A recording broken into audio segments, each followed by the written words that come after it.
I am the sister of a rotten, jealous, mean little sneak. You cost me my only friends. You ruined my life.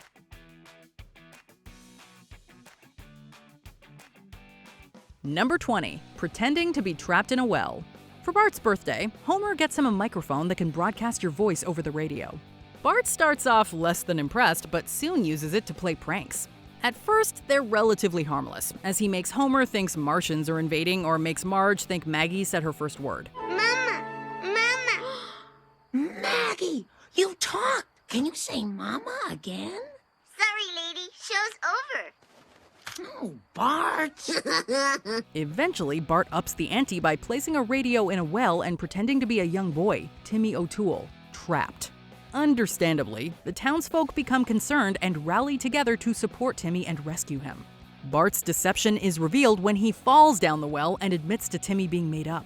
With everyone realizing they've been played for fools, they aren't so quick to rescue Bart. So it seems we've all been the victims of a cruel hoax perpetrated by a 10-year-old hooligan. The time has come for finger-pointing, and most of them are squarely aimed at the boy's parents. Number 19. Putting Homer in the hospital. April Fool's is known as a day for playing pranks on people, and Homer uses it to go all out on Bart. He at first makes Bart think he's lost his vision by placing tape over his eyes, and has him unknowingly drink spoiled milk. April Fools! I've been keeping that carton of milk next to the furnace for 6 weeks. Sucker! You're going down, Homer. I'm gonna fool you. Bart vows to get him back by shaking up a can of beer and having it explode. He has the can shaken in a paint mixing machine, and when Homer opens it, there is a literal explosion that sends him to the hospital.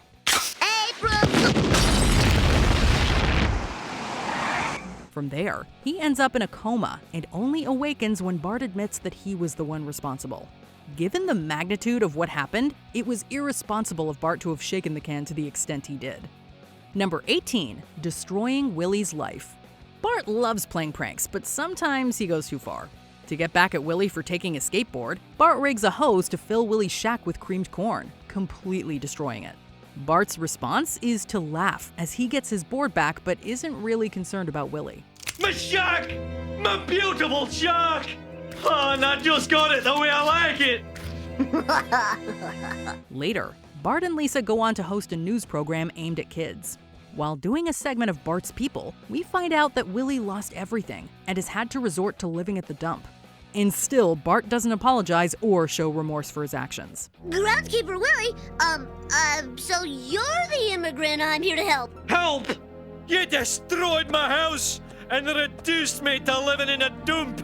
Groundskeeper Willie, furious with the government that let him down. I'm Bart Simpson. Number 17. Ruining Christmas.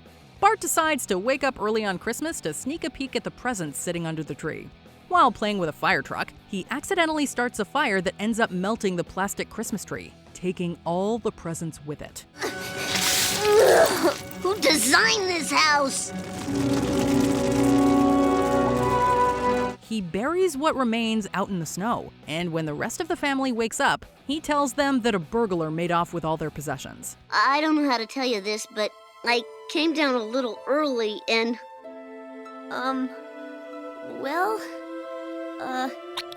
I saw a burglar and he got all our stuff. Already, it's pretty terrible to lie about what happened, but when the town hears about what happened, they band together and raise $15,000 for the Simpsons. The guilt ends up being too much for Bart, and eventually he does tell the truth, resulting in the town thinking the whole thing was a scam. So this was all a scam. And on Christmas. Yeah! Jesus must be spitting at his grave! We gave them our vitamin money. Number 16. Shoplifting. After seeing an ad for the video game Bone Storm, Bart desperately wants it. When he asks Marge to buy it for him, she says no. Bart tries to rent the game and tries to play with Milhouse, but those situations don't pan out. Say, cool dude, can I play too? It's only a one-player game. Then how come it says second player score? Mom! Bart's swearing! Hey, what the hell? No. Damn it. At the try and save, he runs into Jimbo and Nelson, who are shoplifting, which convinces Bart to swipe a copy of the game. He's caught by store security and is ultimately let go, but he's banned from the store. When the family returns for Christmas photos, he's forced to tell the truth of his actions. Fine, play the tape. Then everyone can see you've got the wrong boy. Wait! Mom, I don't want you to see this. I did it. Obviously, stealing is wrong, but the worst part is Marge's disappointment and shock, and the feeling that she doesn't know her own son anymore. I always thought I understood my special little guy, but somewhere along the road his hand slipped away from mine. Number 15, being a brat to Lisa. Lisa decides to be a babysitter, and after a few gigs, she's proven herself to be responsible and trustworthy. When Marge and Homer go to the reopening of the Springfield Squid Port, they leave her in charge, upsetting Bart. Dad, help me out. Take it like a man, boy, and do everything your little sister says. This is an outrage! I am 2 years and 38 days older than she is. This is the greatest injustice in the history of the world! During the course of the night, Bart makes things super difficult for her. He gives Maggie coffee ice cream, orders a 25-foot sub, hires Krusty the Clown for a bachelor party, and calls EMTs for an emergency cysterectomy, among other things. When he ends up hurt, he refuses medical attention just to make it look like Lisa is irresponsible. We have to get you to the emergency room. And get this fixed? What's the rush?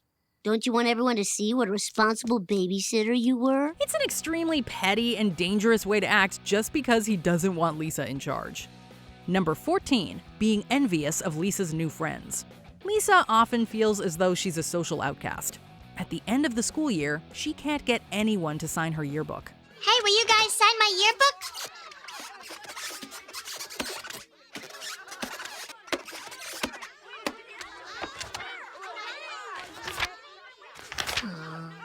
When the Simpsons stay at Flanders' vacation home, she uses her new setting to reinvent herself.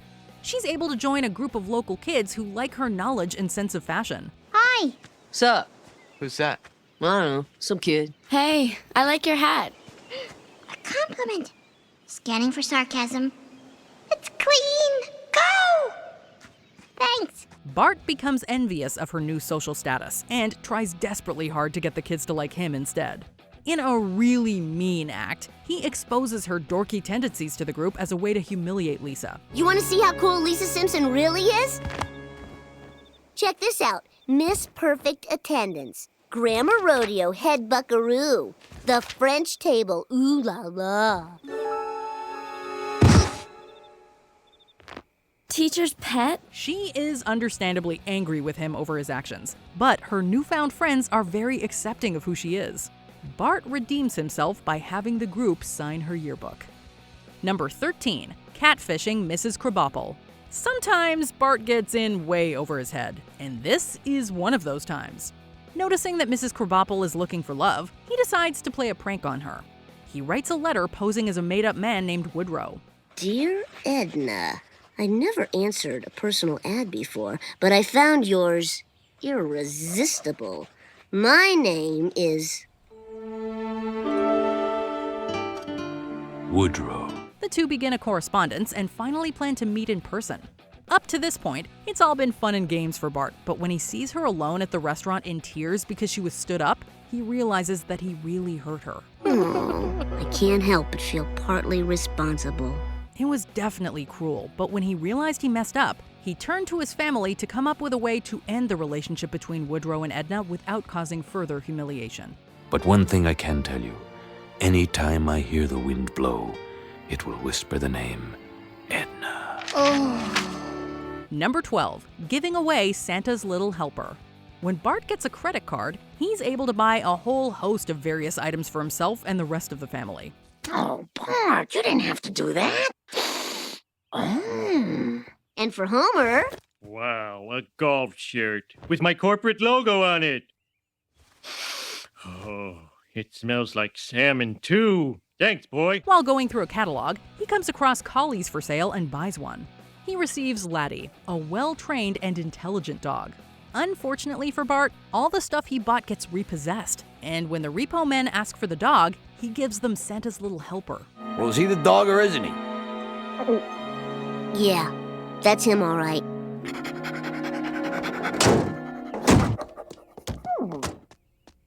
Sorry, boy. I didn't plan this. It just sort of happened. Granted, Laddie is exceptional and everyone takes an instant liking to him. But how can Bart so easily give up his best friend? Especially since it seems like he's the only one who really loved Santa's little helper. Laddie's the best dog in the world. He's nothing like your old dog. Santa's little helper? Guess I was the only one who loved him. You got that right. Luckily, he is able to get him back after realizing his mistake.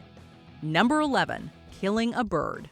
Marge doesn't want Bart to hang around Nelson, believing he's a bad influence. You stay away from Nelson months. But, Mom... Nelson's a troubled, lonely, sad little boy.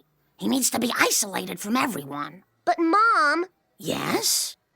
That's all I got. Nelson can be rude, has no parental supervision, and is frequently in trouble at school, so she has a valid concern. When Nelson acquires a BB gun, Bart can't help but want to use it.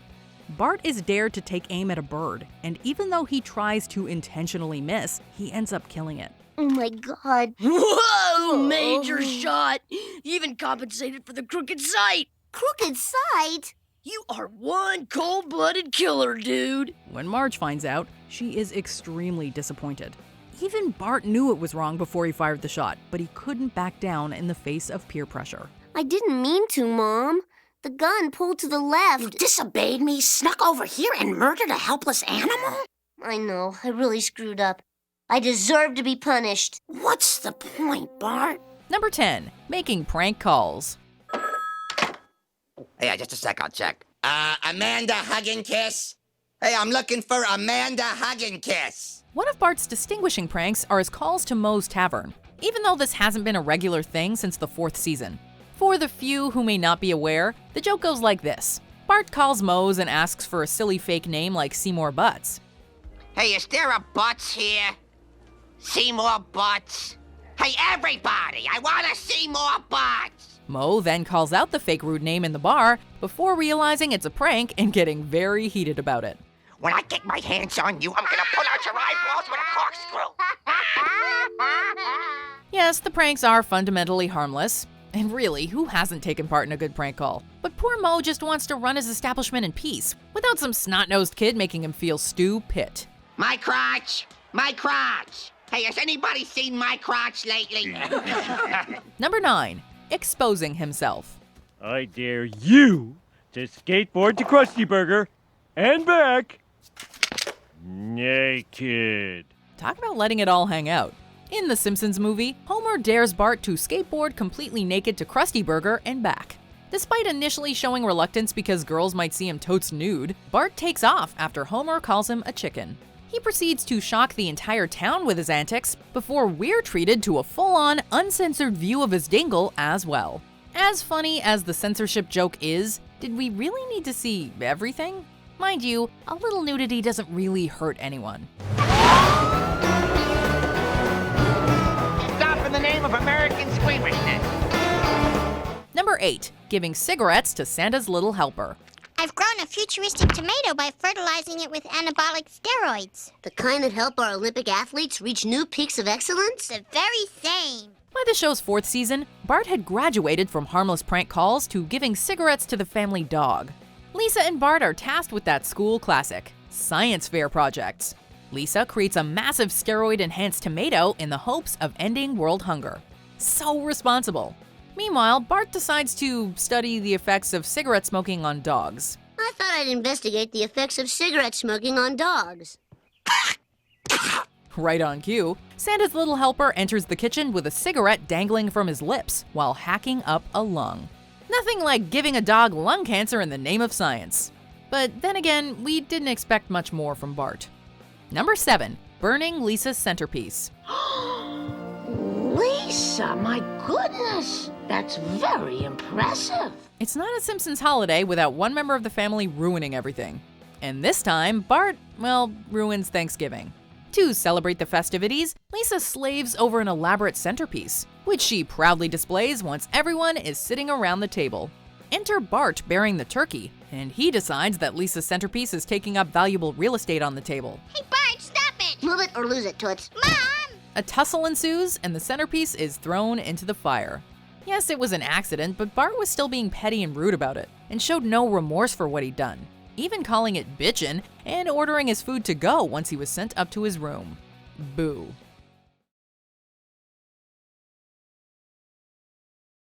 Number 6. Upending Australia's ecology. Any foreign creature you bring in could upset the environmental balance. If he's not ruining Thanksgiving, he's ruining an entire country's ecology. Bart is forced to travel to Australia to personally apologize for being irresponsible and sticking a boy down under with a huge phone bill. But then he brings a bullfrog on his journey. When he leaves it at Australian customs, it escapes and happily makes its way into the country. Get out! Oh, shoot! Get out of here! Ugh! These bloody things are everywhere. The bullfrog then reproduces at an alarming rate, and the army of bullfrogs proceed to destroy the local crops. Of course, Bart and company just laugh about it, detached from the fact that they just single-handedly ruined an entire country.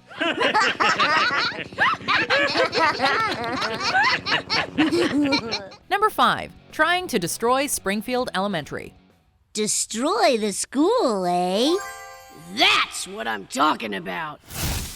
Springfield Elementary is no stranger to abuse from Bart. If he's not using a fire hose to flood the school gym, he's trying to destroy the entire building. While hiding from Principal Skinner, Bart and Milhouse discover that the old trains in the subway system still work. They race down the tracks and cause a tremor, which damages the school's foundation. One more shake, and the whole school could come down. Wanting attention from his parents, who decided to just ignore his behavior, Bart decides to drive the train directly underneath the school in the hopes of crippling the entire building. And he damn near succeeds, too. Of course, the school is destroyed anyway once the flagpole falls on it. So, mission accomplished, we suppose.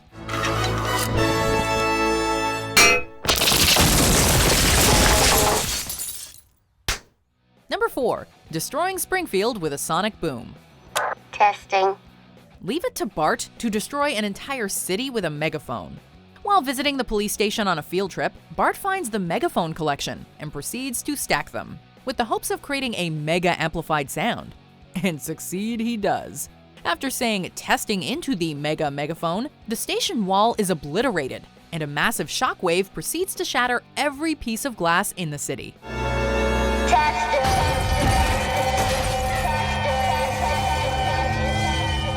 It also leaves the entire population of Springfield deaf and causes a released octopus to attack Professor Frink.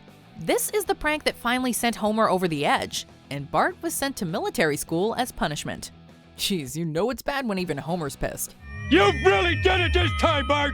You're in for the punishment of a lifetime! Number 3. Decapitating the Jebediah Springfield statue. Oh, look, there it is! The head!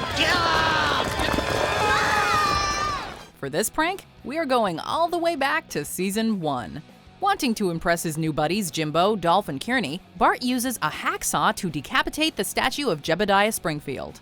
The entire town naturally grows resentful of the perpetrator, and Bart finds that even his new rebellious role models are upset. Yeah, I mean, throwing rocks is one thing, but I would never cut the head off of a guy who iced a bear with his bare hands. Petty vandalism is one thing, but cutting the head off a town statue is so out of line and despicable that even the local jerks detest the act.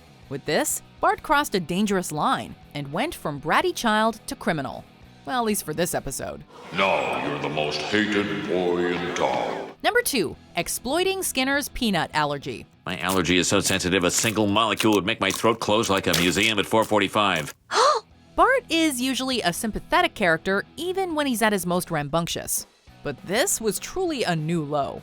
After the school is notified that peanuts will no longer be allowed on the premises, an annoyed Bart discovers that it's not a student with the debilitating allergy, but Skinner.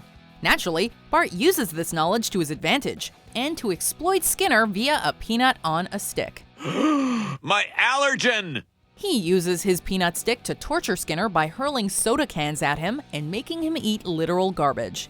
This is malicious through and through. Eat shrimp and die! No, I'm allergic. Number 1. Nearly killing Martin. Hey, Martin, what are you doing? Excavating for arrowheads. Yeah, it doesn't get any worse than killing someone. While Bart and Lisa are riding their bikes, they come across poor Martin, who only wants to excavate arrowheads in peace. While Lisa shows enthusiasm and joins him, Bart decides to pull a prank by burying Sideshow Mel's bone and pretending it's an important artifact. He pulls the bone and smacks Martin, who in turn topples over the cliff. And while it was Lisa who accidentally pushes him off with the stick, this is all on Bart. If it wasn't for Martin's durable, wedgie-proof waistband, Bart would likely have found himself facing charges of manslaughter.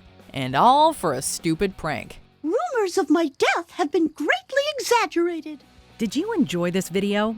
Check out these other clips from WatchMojo. And be sure to subscribe and ring the bell to be notified about our latest videos.